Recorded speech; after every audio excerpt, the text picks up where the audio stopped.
tuition ক্ষতি কৰি ভাইমন দা চাবলৈ যাম এতিয়া এনেকেতো যাব নোৱাৰো গতিকে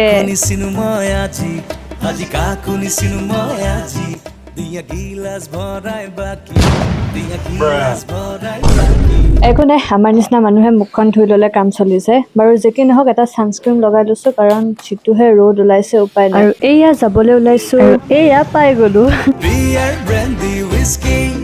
আৰু আমাৰ ভাগ্যখন ভাল বুলিয়ে ক'ব লাগিব কাৰণ সেইদিনাখন ভাইমন দাৰ বহুকেইজন শিল্পীক লগ পালো নীলিম দা ভাইমন অৰ্থাৎ বন্দীপ দা কৌশিক দা আৰু লগতে মৰমৰ সমীৰ দা প্ৰত্যেককেইজন শিল্পীৰে সঁচাকৈ ব্যৱহাৰ ইমান ধুনীয়া ভাল লাগিল এতিয়া বলক আমি ছবি গৃহলৈ যাওঁ এইখিনিতে এটা কথা হ'ল নহয় ৰাইজ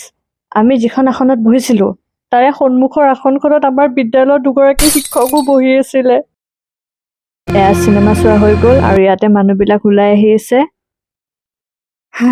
সঁচাকৈ এখন খুবেই বেছি ধুনীয়া এখন চিনেমা 2 ঘণ্টা 39 মিনিটৰ চিনেমাখন চাওঁতে এবাৰো ঘড়ীটো চাবলগীয়া নহল ইমান ধুনীয়া এখন চিনেমা প্ৰত্যেকজন অভিনেতা অভিনেত্ৰীয়ে খুব ধুনীয়া অভিনয় কৰিছে আপোনালোকে চাওক কাৰণ আমি অসমীয়া যদি আপুনি মই অসমীয়া হৈ এখন অসমীয়া চিনেমা নাচাওঁ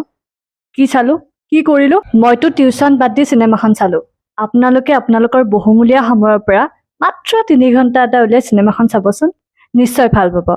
আজিলৈ আহিছো দেই বাই